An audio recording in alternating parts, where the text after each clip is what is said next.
Bonjour Bruno Donnet. Bonjour Philippe. Tous les jours Bruno, vous observez ici les grands rendez-vous médiatiques et comme vous vous y étiez engagé hier matin, après votre télescopage consacré au système de défense de Nicolas Hulot, vous avez regardé Envoyé spécial hier soir, qui livrait donc son enquête sur France 2. Oui, et autant vous le dire tout de suite Philippe, ce que j'ai vu hier soir est un travail journalistique absolument remarquable. Hautement nécessaire, mais également, puisque c'est l'angle qui nous intéresse ici, d'une folle complexité dans son mode de fabrication. Alors, pourquoi ? Eh bien parce que, comme l'a très bien expliqué la réalisatrice du reportage, Virginie Villard, après la diffusion du témoignage de la première victime présumée de Nicolas Hulot, elle s'appelle Sylvia, la vérité est ici impossible à démontrer de manière totalement irréfutable. Les faits que décrit Sylvia sont invérifiables. Ils se seraient déroulés il y a plus de 30 ans. Et donc, ils sont prescrits par la loi. Alors, les journalistes d'Envoyé spécial ont dû choisir une stratégie, un mode de construction qui permette d'établir de la façon la plus formelle possible que les révélations qu'ils ont recueillies sont vraies.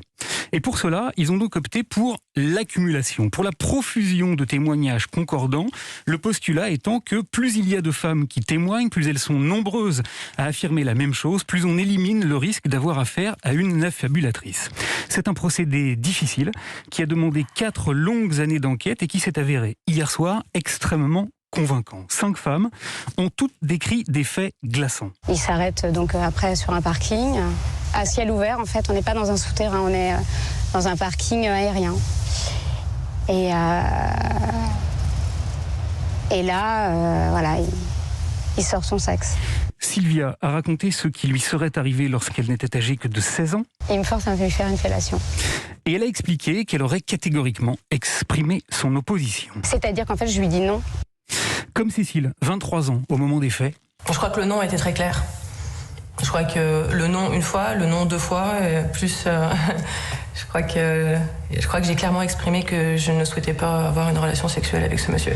Qui elle aussi affirme avoir subi le même type d'agression sexuelle de la part de Nicolas Hulot. Il se jette sur moi, il essaie de m'embrasser, il me touche les seins, l'entrejambe. Je me débat.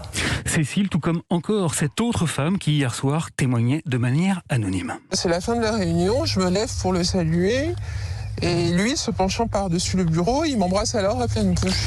Voilà, au total, ce sont donc 5 récits, tous concordants, qui ont été diffusés dans l'enquête d'Envoyé spécial. 5 récits auxquels se sont ajoutés 2 autres, dont Élise Lucet a précisé la forme à l'issue du reportage. Nous sommes aussi ce soir en mesure de vous dévoiler 2 nouveaux témoignages de femmes qui ont choisi de raconter leur histoire dans 2 lettres.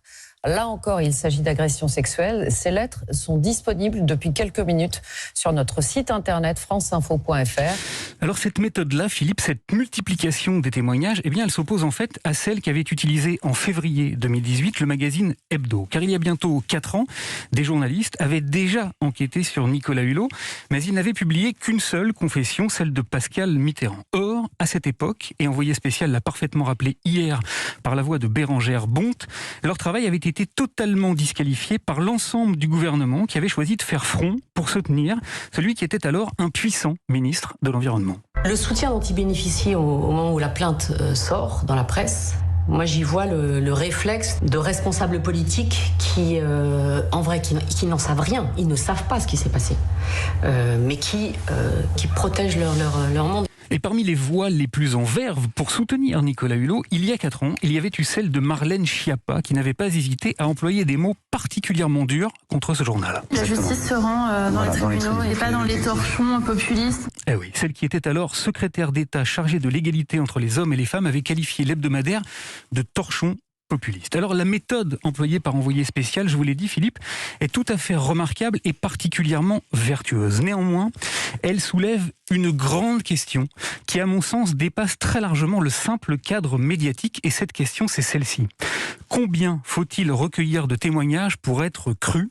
Et que se serait-il passé si Nicolas Hulot n'avait été accusé que d'une seule agression sexuelle ? On reste sur cette interrogation. Merci Bruno Donnet. À lundi. Bon week-end.